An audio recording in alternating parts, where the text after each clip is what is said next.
Welcome to Backstage with the Baronsmen, a deep dive into the inner workings of a historical theater company in Austin, Texas. In today's episode, we chat with Aaron Niemuth and Laura Trezise, our resident dynamic playwriting duo. Together, they've written the Tales of Robyn Hoode, performed in 2014, and The Dead of Winter, with 3 separate endings, performed in 2017. And both plays were hits for the troupe. So welcome, guys. We're happy to have you guys here today. Thanks for having us. Hi. All right. As you all can probably tell, these guys it's going to be fun. So I'm going to start off with, how long have you guys been writing together? When did this all start, this crazy insanity? Seems, yeah, 5 minutes with Laura seems like an eternity. So, then my job is done, yeah. So, Laura, that started with Robyn Hoode, right? So yeah. Do you want to talk about, because you actually had the bid for Robyn Hoode, and that's kind of when it started, yeah, right? So, yeah. like 2013, roughly, is when we actually started writing together. I pitched the bid for Robyn Hoode and said, hey, I want to do a Robyn Hoode play. And then it turns out there's only one Robyn Hoode play that I could find. And it wasn't the play I wanted to do. So yeah, that's how, Why not write your own? Right. Yeah, we'll just write it. We'll write our own, and we modified child ballads that we found that were more Mayday plays from an earlier century than the actual play that's out there. So what's a Mayday play, just so people know? A Mayday play is something that they did at festivals and fairs, and it's a very short skit, usually humorous, a lot of times satire, so it suited us well. So, like, how long did that, so you just were like, oh, let's write this, and you guys sat down and started going, like, how was that? Like, have you written before, or you were just like, let's just do this? So it's such a hard thing to do, because I think, Laura, we were working, like, I think you were the producer of a show in the spring, right, and I was working front of house or something, and it just felt like you were last off at whatever event that was, or whatever play that was the season before. Right. And we were last off, and we were just kind of talking. And I remember, because it was a gorgeous night, and it was like not a cloud in the sky, and it was actually temperate in the evening, kind of there on the water by the curtain. And the moon was out, like it does. It's a gorgeous spot, spot anyway. I remember asking you a lot of questions about, hey, so you're writing this Robyn Hoode play, and tell me about it. What are the characters? What's the plot? How many acts? How many this? How many this? How many this? And I'm like, what's so then we got to talking about, because I have done writing in the past. Actually, that's how Monette and I met, was online. We were in a writer circle together, actually. So nice. I've done a lot of character writing in the past, and Laura said, hey, maybe we could run some stuff by you. And then we just kind of started getting together and coming up with ideas, and the script was born out of that. In Baronsman's fashion, it was like, okay, so you are going to run this by you, and now you're going to write it. Yes. It's like, I'll help with that. Yep. Oh, wait, I'm in charge of that? No, wait, what? There's something like magical at that place after shows. I think a lot of things start at the curtain once you pack up the show, or you close the night. No. Yeah. I can attest to that. Yeah. Right. Yeah. So talk a little bit about how you guys work together, because you're both very different personalities. And you work really well together, because you complement each other and everything. But how did you figure out who was going to be doing what? Well, he's the brains and the pretty one and the creative one. Clearly, yes. And I just show up basically and make it look good. I mean, yeah, we did talk about it beforehand, like how we would answer that question before we were in this session, and that's what we both agreed. Yeah. Because I'm clearly the pretty one, and creative. Clearly. Yes. It actually I kind can't of. grow hair like that. I know, right? Yeah, this one right here. Yeah, that one. It kind of worked out that Laura. Well, I mean, as we've done it for a number of years, I know that in our current writing, like I am the one who typically writes the banter back and forth, like the quick between the characters. And if we ever need some kind of substantive monologue-y descriptive thing, Laura's definitely much better at that kind of writing than I am. So we know, like, if this scene kind of has to have that, then I know I have to take the lead on it. But if we're looking for a character to really explore like an idea, or express or articulate something or explain something to the audience, like you have to have in place, Right. Laura typically will take the major pass at that kind of work. And that kind of evolved because we started breaking it up, I think, scene at a time, because how else do you break it up, right? So we would kind of say, hey, here's like a storyboard of, if we were going to do, 4 acts and 3 scenes, 2 scenes or whatever, and we'd kind of put plot points in each scene. We'd each go away and come back with a scene and kind of compare each other's work. And we just realized these are the things that Laura does better, and these are the things that I do better. So we should just focus on and breaking it up that way. Right. Well, and we both bring different things to the table. He brings a lot of the structure and a lot of the, it has to make sense, not only to him, but to the audience. I have been listening. Right. And and I like to bring a lot of times the emotional part of it to the scene, like, okay, we want him to feel good about it. We want him to walk away with a feeling of whatever it is, X, and so between the two of us, and also the male and the female aspect. Right. Mm-hmm. He definitely brings the female, and I bring the male. Clearly. Yeah, clearly. Well, that's not abnormal. I mean, look at Joss Whedon. He's got a reputation for writing really strong female characters. So Sure. I thought I would equally think that you were possible of writing those. I think we're both good at characterization. It's just I would say probably Laura, the motivation for the female characters. I don't really like. She said, well, how would she feel about this? I'm like, I have no idea what you're asking me right now. So I got How does she feel about that boy, Aaron? I'm like, she What? like, There's I don't, in the world? what? No, she's got to deliver the message to the queen. I have no idea what this boy thing. And it has to make sense, and there's no just whimsy, there can't be Right. whimsy. We've had a lot of not only discussions, but I would say arguments about, Yes. okay, she's like, okay, all of a sudden our 2 main characters are here. And I'm like, why are they there? How did they get there? They left here. That was Where this did they come afternoon.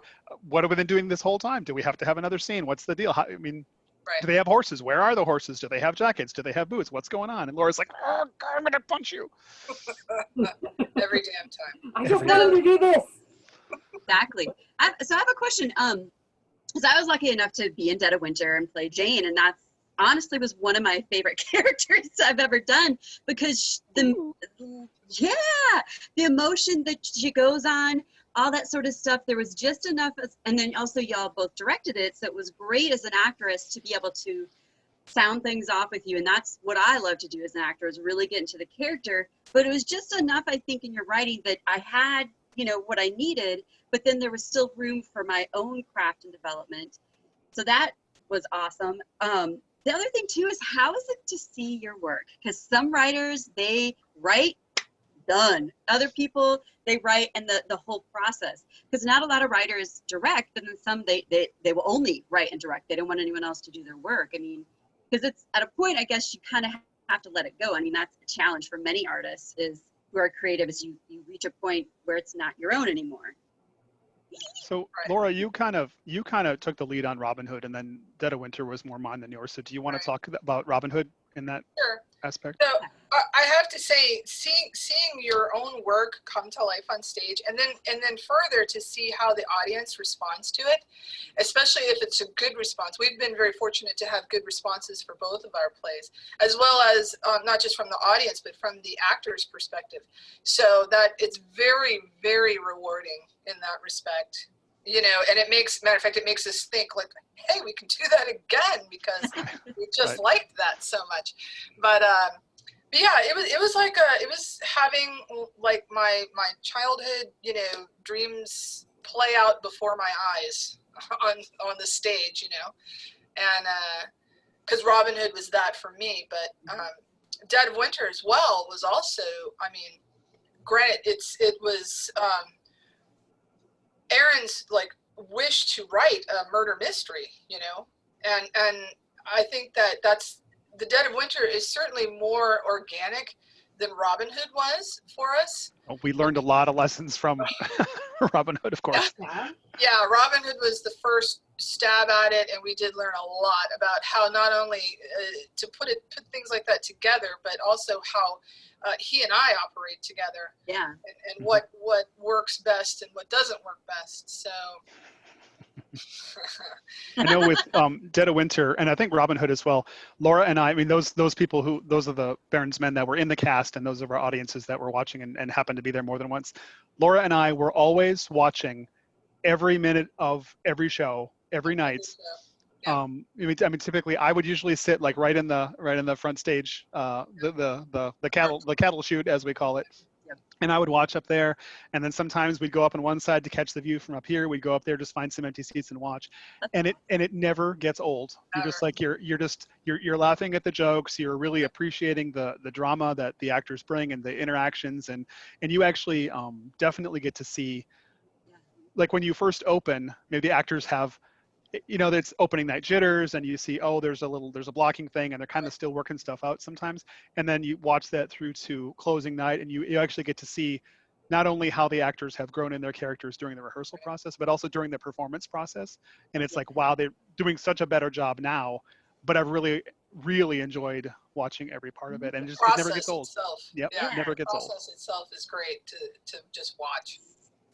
Well, No, you get I a mean- chance to hear where the audiences are going to be responding and everything, Yeah. and not every audience is the same. Right. Throughout the years, you like get used to it, and like you start going in everything. You're like, okay, pause for effect here. Wait for the applause. Right. They're not laughing, so it's like, That's okay, true. well, on to the next.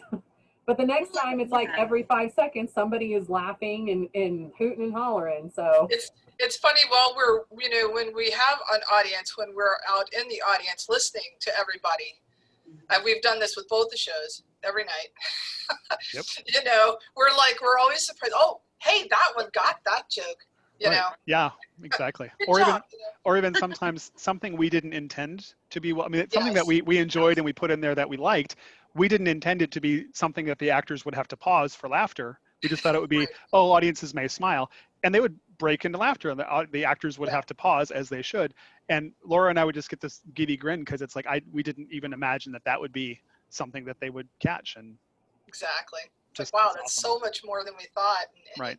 so much more rewarding than we thought. So. Right. It is. I would say that the Dead of Winter, for me, especially since the concept of it came from my brain, was by far the most creatively satisfying thing I've ever done. Yeah. Because, kind of back to the original question, not only did we write it, we directed it, we produced Yeah. it. We actually, of course, had helped. We partially produced it, not to to claim all the credit. Yeah, we didn't But do then that. we actually got to watch it every night as well, so beginning to end of that process, and it was fantastic. It was by far the proudest thing I've ever done in the troupe. I can't imagine doing anything in the troupe that would make me prouder than that until we're writing another one. So I guess we'll see how that goes. See, I remember one time, speaking of audience interaction, like I think it was right before I took right after I took the poison, or I was gonna take the poison, and some of the audience was like, "Don't do it, Jane!" And I was like, "Ah!" Just yeah. I mean, it's so much fun. And that's something that the Baronsman is known for, is their audience interaction, and the audience has the ability to just have fun. They don't. I mean, it's not like, oh, keep quiet. We want people to interact, and that's part of the troupe and that whole the curtain as well. So yeah. we actually write with that in mind a lot of times. Like as we're writing, since we know we're envisioning how this is going to play out on our stage, so we Right. write it with that in mind, and we write it with, a lot of times like, okay, they're going to enter here and they're going to exit there. So it's very, very specific to the curtain for right now. It's not to say it can't be done elsewhere. It is to say, though, that in our minds, when we're writing it, we're visualizing and working in that space with these people, so. I mean, we're intending to direct it. Like I guess to go back to the original question, like we don't intend to just write these things and hand them off and maybe, come the third weekend and see what they did with it. It's like, I enjoy having people audition for it to see what they bring that we didn't envision that they would bring. I enjoy watching the character development and everything. So it's very much a labor of love from a very lengthy process, but. Oh yeah. worth it. But we've both really actually enjoyed the entire process. I would say, you know, even the writing part of it, even though we argue, even though we, you know, banter back and forth all the time. All the time. All the time. But we also have a hell of a lot of fun with it too. You know, we sit in his kitchen and we just, you know, like, okay, what are we doing today? Right. Wait, why are we doing that today? And we're constantly, always, as well. We start the next play before we get done with the play we're actually writing. Always. That's actually funny because we're so we've written 2 and performed 2, and you know, that's all in the bank, if you will. We're I would say about 90% done with number 3. Yeah. Got a couple of scenes left. Then of course coronavirus hit, so we've kind of stopped working on that. But we actually are talking about number 4, and we've actually started laying out what the plot of number 4 would be and how it would go. And then one day, and I don't remember the sequence of events anymore, I just checked my email, and Laura had written part of a scene for it. She was so excited about number 4. She's like, oh, check this out. And she sent it to me. I'm like, wow, this is great. We're not done with number 3. Maybe we should go back to that. But yeah, again, we it's write that, honestly. Yeah. And like Laura's Robyn Hood was the first one. Dead of Winter was mine, the second one. This third one that we're doing was, again, Laura's brainchild. And then number 4 was kind of born of my brain. So. Ooh. Last night, you guys take turns kind of like being that driving force and the person that ushers it into creation. We didn't really, I guess we didn't really intend it to be that way. It's just when we were writing Robyn Hood, and then kind of when we were done with the script, and then we were kind of done with the show, we're like, oh, that was great. And then of course you need like 6 weeks to recover and forget all the pain and strife. You know, then you can look back on it fondly. Then we were like, we really missed that. And then, and I'm pretty sure, I mean, it had to have been me that said, hey, I've got this great idea for the other one. And I was telling her about it. And she's like, we're doing that. We are so doing that. We're getting that done. I mean, medieval murder mystery. What? Duh. Yeah. Right. Ooh, that brings up another question. So do you guys, so primarily, and obviously because of the Baronsman Charter, it has to be written in a certain time period. Are you looking at other time periods? Or, I mean, it also is quite unique because a lot of original playwrights primarily do modern works. And so I think it's great that you guys are able to still have to keep in mind the time period, how they would speak, have their mannerisms, and then you're writing this original work. Are y'all looking at anything maybe, any other time periods you're going to write? It's funny you asked that question. Oh, okay. So the third one, and I'm not gonna. The third one is Laura's brainchild. So if any spoilers are going to come, they're going to come from her. But so this third one is definitely a period piece. So it still fits within the Baronsman Charter. The fourth one that we're envisioning, and we got a lot of details to work out, is something that we are going to. What we hope to do with it is try to set it in such a way to avoid references to the time. Language that would give away the time period, and we're trying to make it a story that could be set in a vast number of settings. And of course, the language would be very modern, which would be a departure from the work that we have done before. Kind of like when the Baronsmen did The Lark, which was set in period time, but the language was completely modern. Yeah. Of course, which helps audiences, today's audiences. Understand everything. Yeah. But that fourth one that we're going to do, we're hoping, like, it could be set in ancient Greece. It could be set in, medieval England. It could be set in, Renaissance France, wherever you want to put it. I mean, you'd have to make some adaptations, of course, with whatever vision you have in mind of where to stage it. But I mean, that we're thinking about, what if we don't have access to the curtain, or what if we want to try somewhere else? Then maybe we can build that in. That's awesome. Right. Very cool. Not to mention, it's a hell of a lot easier to write in that language. Yeah. Right. How much? What, Laura? Do you remember the keyboard shortcut for the thesaurus on the? because we're like, how would you say that? I don't know. What's another word for that? Shift F12, by the way. Yeah, absolutely. is the key? Is the you write the modern word and you put Shift F12 and you try to find the best period way to say something, express the same idea, etc. So. And we looked words up for both plays. Like we would have to go in and look up. Like, well, okay, how do we swear in Robyn Hood and still keep it for the kids? And okay, bimbos, sure, right, that works.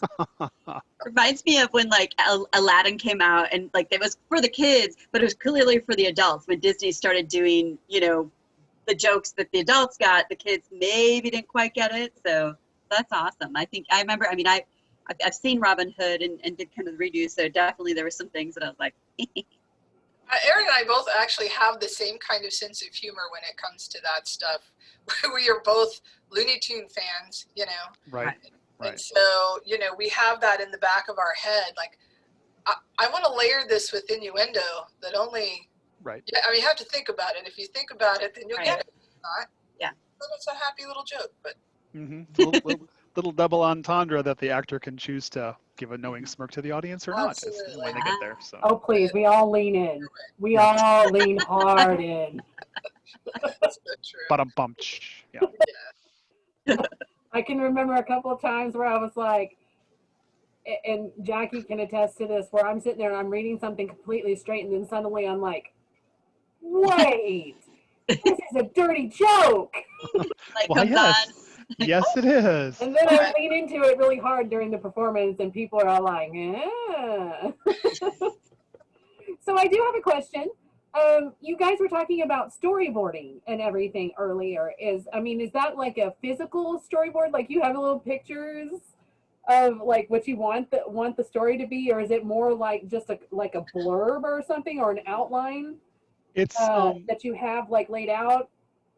It's interesting. Like Laura, once in a while, when we're exchanging ideas and we're just kind of both taking notes in our various very different note-taking kind of ways, Laura will sometimes leave and come back, because we do most of our writing in my house, and she will come back with, and here's a picture of what I think the stage would look like when we said it like this, and do that scene here, and here's a picture of this, and here's a picture of this, and I'm like, I did not ever give any thought to that whatsoever. So I would say that Laura is more likely the one to be able to put a picture on a piece of paper.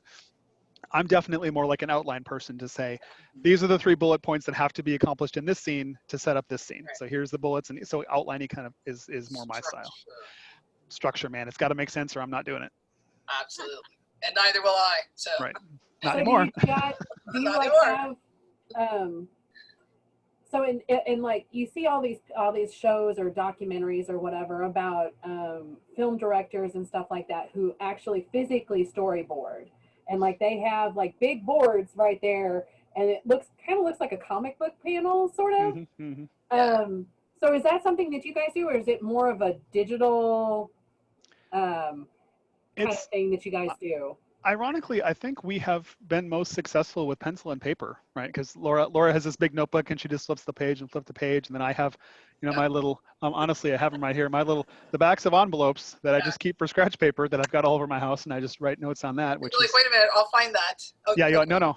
In fact, and then I'm going to put it into the book. So since I'm working from home, these are my notes from work. Actually, these are all the various. So that's definitely definitely the way I do things. I think you might share a brain cell with me, because I do the same thing, and I think it makes people crazy. Like, I have little old envelopes and stuff that I write stuff on. But that's what's so crazy. People all, everybody has their own method to the madness. Like, I'm very tactile too. I got to write stuff down. Here's can't my reminder of the 7 o'clock podcast that I had. I'm definitely more on Laura's side of things, where I have a big notebook that I keep all things in, and I write it down. And sometimes I will actually go and type it up and everything, because that helps me. You're very tech. Like, you're pretty. Well, and to your point, Lee, about the storyboarding, it is something we have done, outline upon outline upon outline. So we mainly start with the characters and the thought of what is the play going to be, what is the play going to be about, and then we develop our characters, and then it turns, it goes from there into, okay, well, how are we going to get from point A to point Z with these characters, to where we can put all of the characters into it and tell the story in a way that makes sense, if you will. We spend a lot of time actually working backwards. It's like, we know we want to end up here, and we're now here. So how do we get back there? That may not have been connected. The audience may not follow that, so we need to add a scene here. Right. That's very similar to fiction writing, because I've done a lot of that in the past, where they tell you to write the different scenes, and sometimes you're writing the very beginning, sometimes it's the middle, sometimes it's the very end, and you could be going in all different directions all at once. And so I found that if I wrote something at the very beginning and then I was like, oh my God, I have an idea for something for the end, for the climax and everything, and I write the climax and I'm like, what the hell? That's completely different from what I started off as. Gotta go back. It is one of the most frustrating things is when we, because you can just tell when one of us, because we've learned to recognize this in each other, when one of us has inspiration, we just kind of start, it's like, ooh, just wait, then we either start writing in the notebook or one of our laptops, one of us starts taking notes and we just kind of go with it. And then we talk about it for a while, we get really excited, we flesh it out. And then later, when we come back to our notes, we realize we can't use it. And we're like, oh, but it was magic. It was magic, I tell you. We're going to have to put New it in play. whatever that is. Yes. That's what happens with those. Yeah, we have notes all over the place, but you know. Yeah. I have a folder in my Google Drive that is for story ideas where I have some really well flashed out like character development and everything in my stories. But then it's like, oh, here's this really cool thing. I can't do anything with it. Well, that's going to be a new story. So I have probably like 50 stories in different arrays and various stages of writing. So I can understand how you're like, oh. Yep. We've totally played the Chinese, puzzle thing. Like, oh, okay, that goes. Oh, it was going to be here, but now it's actually going to be over here.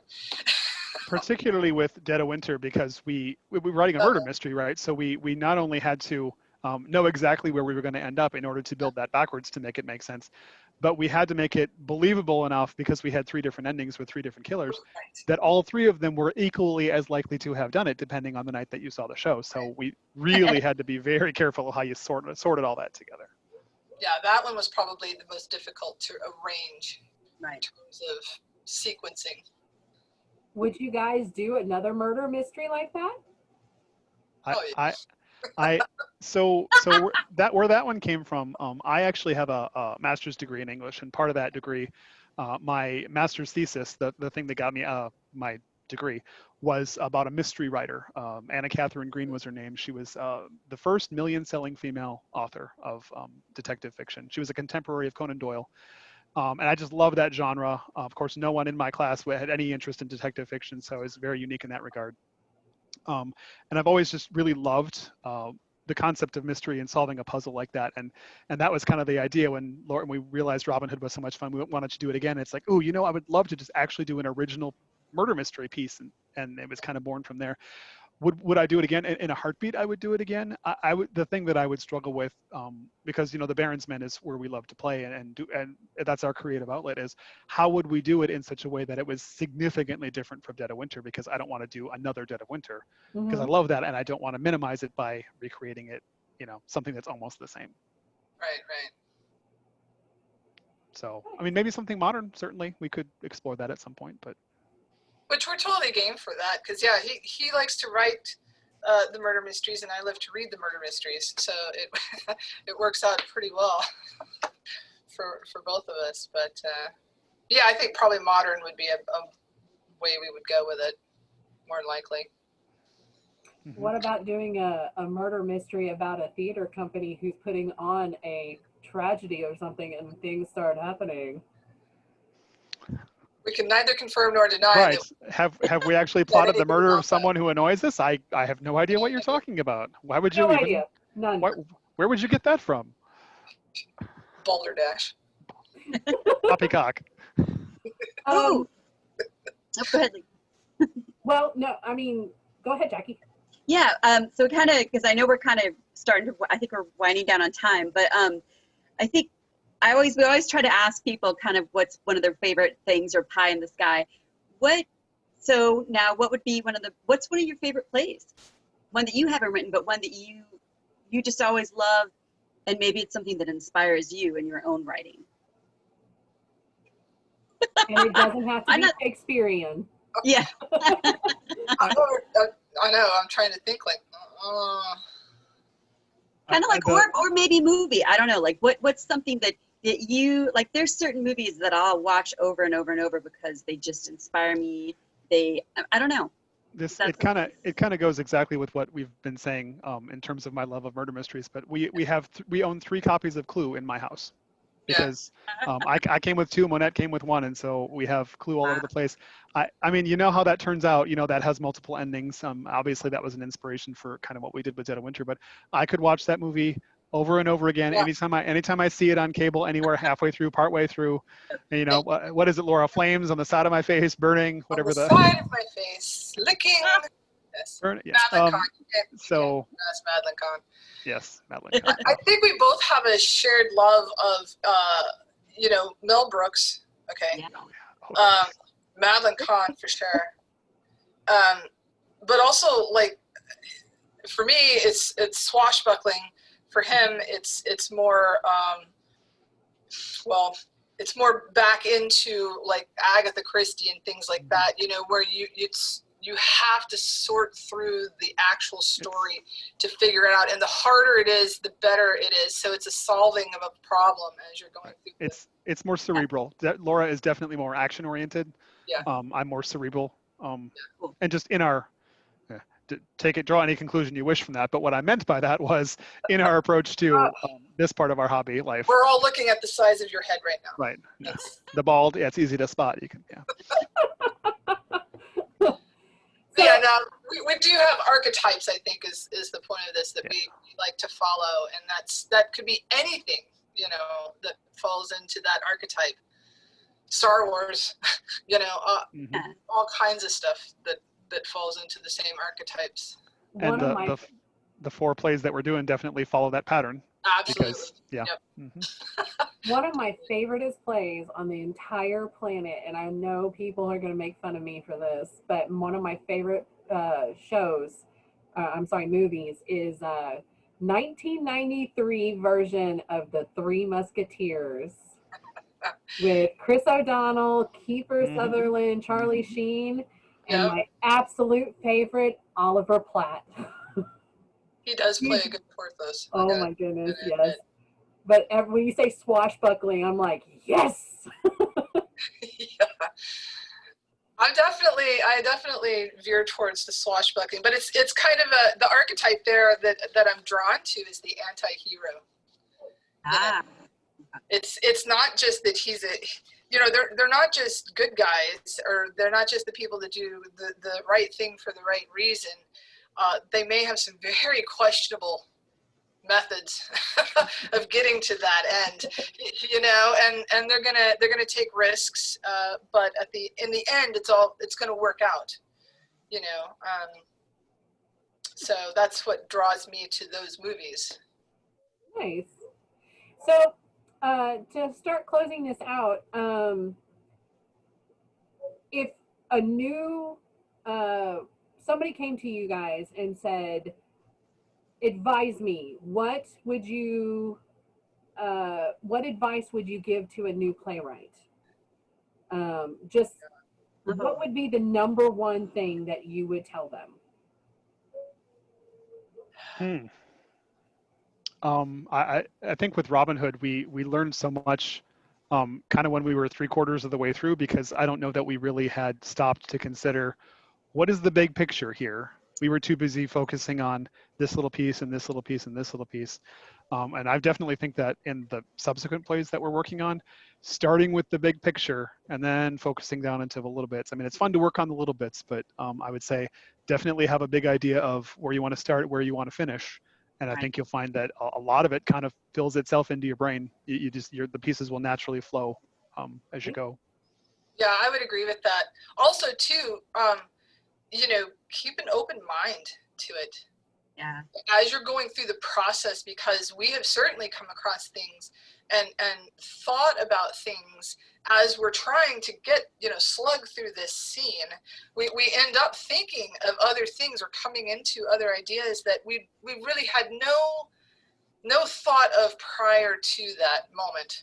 You're like, oh wait, hey, this solves a problem for us, so why don't we do that? You know, in Dead of Winter, the character of Agnes was very much like that, because that was originally Hugh. That was the brother, the uncle.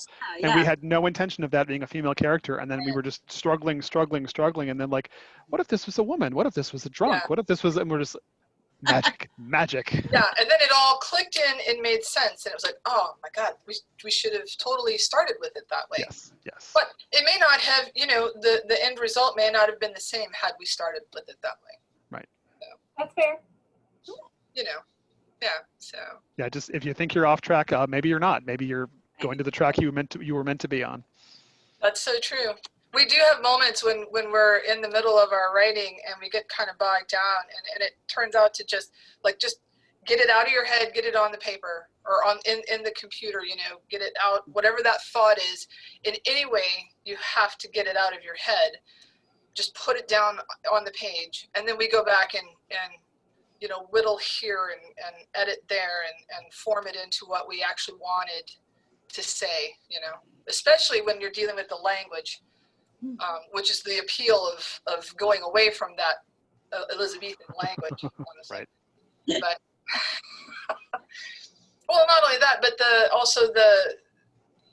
once you get away from that period, a lot of things open up, mannerisms and relationships and references. Yeah. Mm-hmm. Right. Exactly. Time frames just change, and it opens it up to allow you to do more things in different directions, which is kind of where we want to go, I think. That's kind of where it's leading us. Anything else, Miss Jackie? No, I love it. All right. Well, thank you, Aaron and Laura, for being here and giving us a glimpse into the inner workings of how you guys write these awesome plays that you do. I know Jackie and I both enjoy performing in them, and we're looking forward to the next one or next 12, however many that happens. Audience, to our patrons and audience members, we appreciate you joining us today, and we absolutely could not do what we do, whether it's doing this podcast or doing our online readings and stuff, or even performing in their theater, without the support of patrons like you. So if you'd like to find out how to become part of our donor program, please go to our website at thebaronsmen.org/donate, and we'll see you next time. Have a great evening. Bye, guys. Thank you. Bye.